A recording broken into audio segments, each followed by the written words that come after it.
Salut les amis, cette année c'est l'année du rat, donc j'ai choisi une chanson qui s'appelle Le rat aime le riz, Lao Shu ai da mi.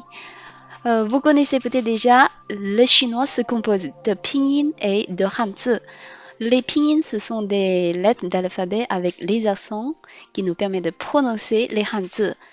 Vous les appelez les caractères chinois. Donc ici on a Lao Shu, le rat ou la souris. Ai, ça veut dire aimer. Ensuite, tami, ça veut dire le riz. Allons-y, on va regarder les paroles de la chanson. On commence par l'écouter pour voir ce que ça donne. 我听见你的声音，有种特别的感觉。Si ça vous paraît compliqué, ne vous inquiétez pas, on va regarder ensemble mot par mot et vous allez comprendre. On commence par le premier mot, le sujet. Wo. W prononce ou. Le O prononce O avec le troisième ton, ça fait O. Donc, ou, O, wo, ce qui veut dire moi ou je. Ensuite, le verbe 听见,听见. ING prononce yin. Le T prononce tre, donc tre, yin, ting, ting. Jian, I-A-N, yen, avec le quatrième ton, donc yen. Le J prononce ji, ji, yen, jian. Ting, jian, ting, jian, ça veut dire entendre. Ensuite, nida, quelque chose qui t'appartient, ça veut dire ta, ton, tes, le tien, etc.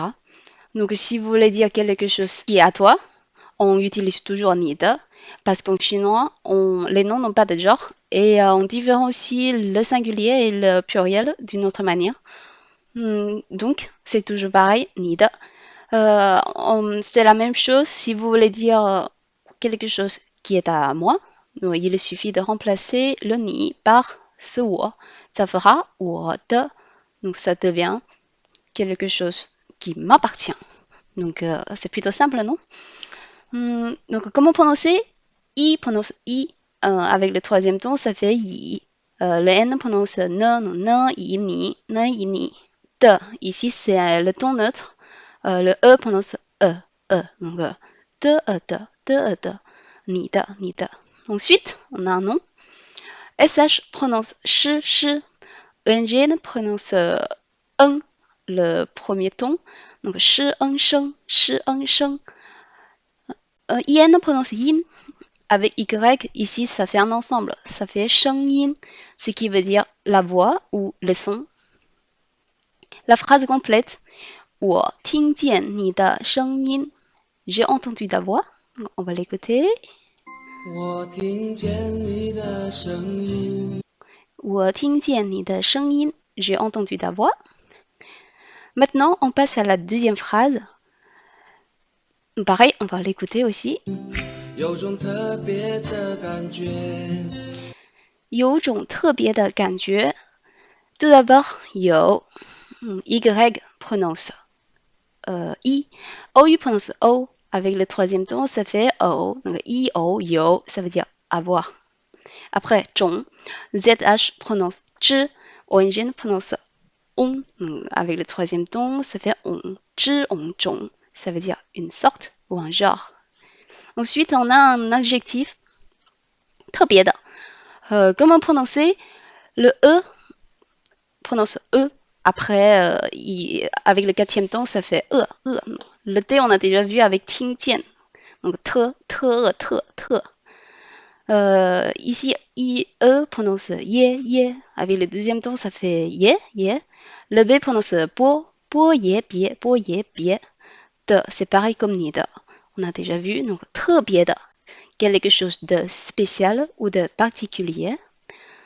En chinois, on place l'adjectif toujours devant le nom. Donc ici, c'est un nom, 感觉. Pour la prononciation, an prononce an. En troisième ton, ça fait an. Donc que, an, gan. Le G prononce que, gan. UE prononce yue. Avec le deuxième ton, ça fait yue. Le J prononce ji. On a déjà vu aussi avec 听见, ji yan jian. Ici, c'est ji yue jue, donc 感觉. Ça veut dire le sentiment ou un sentiment. Donc, 有种特别的感觉. J'ai un sentiment spécial. On va écouter les deux phrases ensemble. 我听见你的声音，有种特别的感觉。我听见你的声音，有种特别的感觉. J'ai entendu ta voix, j'ai un sentiment spécial. Est-ce que maintenant c'est plus clair pour vous? Vous voyez, c'est pas si difficile que ça, n'est-ce pas? Bon, les amis, pour que la vidéo soit pas très longue, on s'arrête là aujourd'hui et on continuera la prochaine fois. Maintenant, j'aimerais savoir ce que vous faites pendant toute cette période de confinement. Quant à moi, à part le télétravail, je pratique quand même quelques exercices physiques, j'ai fait un peu de calligraphie et surtout, j'ai beaucoup joué mon instrument de musique et j'ai beaucoup chanté aussi. Mais comme je ne connais pas beaucoup de chansons françaises, je compte sur vous pour me partager aussi vos chansons préférées pour que j'apprenne. Et bien sûr, si vous avez des questions de chinois, n'hésitez surtout pas, je vous répondrai avec plaisir. Je vous souhaite plein de bonheur et à bientôt. Bye bye.